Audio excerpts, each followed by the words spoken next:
President Cyril Ramaphosa is expected to deliver the National Women's Day address at Richmond in KwaZulu-Natal Midlands today.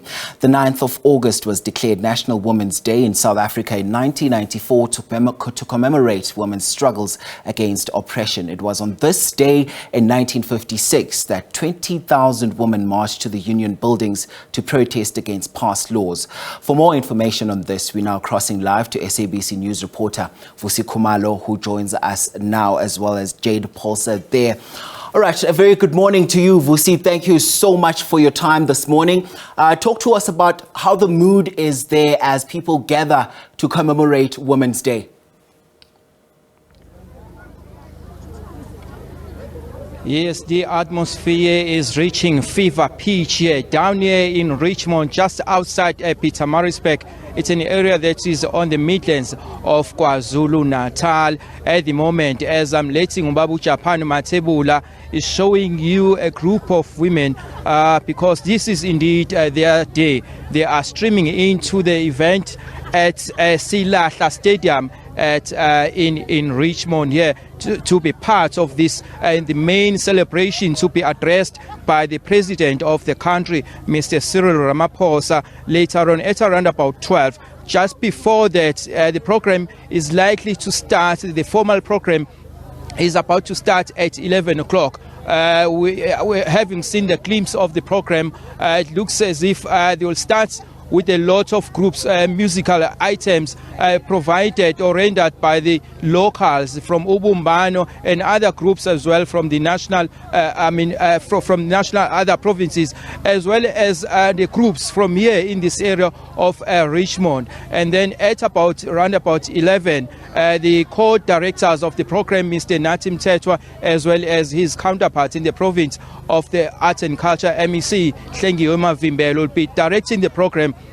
And then we'll have a national anthem as well as AU anthem being sung here at this venue where the main celebration of the Women's Day will be taking place. And thereafter, we'll have the president at around about 12. Here we are seeing quite a number of people who have come here to be part of this gathering. We know that in 1956, about 20 women marched to the Union Building, marching against the past laws at the time, because at that time they had laws that were restricting the movement of women or people in the country, people of color. That was the term that was being used at the time. So they were forced to move to certain areas only. So they then led a march led by Lillian Goy, led by Sophie de Brainer, Rahina Musa, as well as other people as well, who ensured that we enjoy the fruits of democracy that we enjoy today in the country. Since 1994,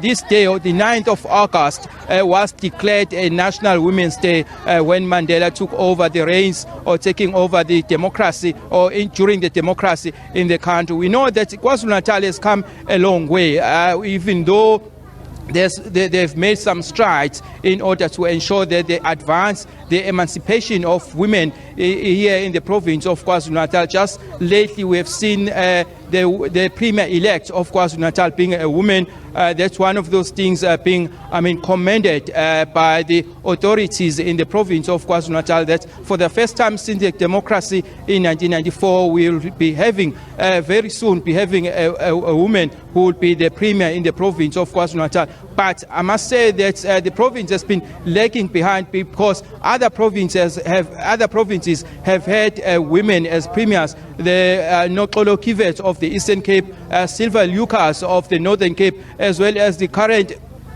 Premier in the province of Mpumalanga, Mtweni Tsipane, who's also a woman. So, and also I must say that the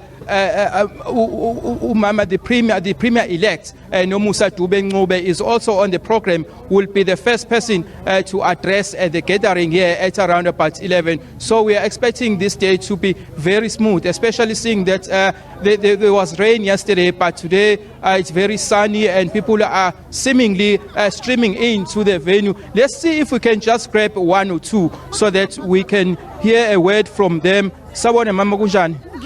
Sikhona masicela nje ubuye ngala kafushane ukuthi kungani namhlanje ukhethe ukuthi uzoba ingxenye yalo mbumbano.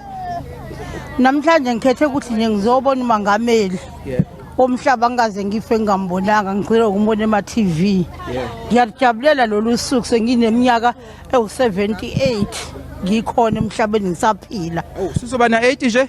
Hawu sengizoba na-80 mntanami. Madoda. Uneminyaka 78. Mntanami. Ngijabule ukubona uMengameli for the first time. Ubona uMengameli mhlawumbe uzosilamulela sisize kuloxakeke esiyikona. Kuphi ukuxakeke eninakho manje njengabantu besifazane imakhona la ukhululeke nje ukukhuluma. Sixakeke mntanami sokuhlala eqhuma izibhamushi. Sokuhlala eqhuma izibhamushi kaMagoda.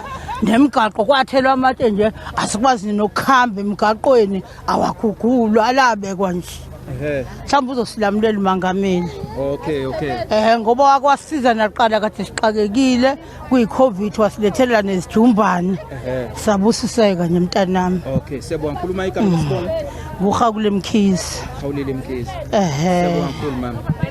Yes, Umam Mkhize briefly is saying that for the first time she came here in order to see the president in person. For the first time, she has never seen the president in person before. So she's also saying that she's hoping that the president will also rescue them from the state of affairs. She's talking about the road infrastructure that is very poor, and also she's saying she was thankful during the hard lockdown times in 2020 and 2021 because they received food parcels.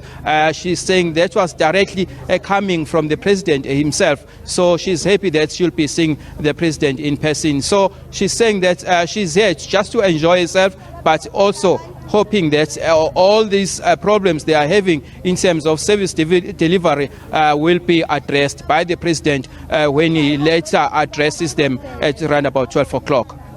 Mxolisi.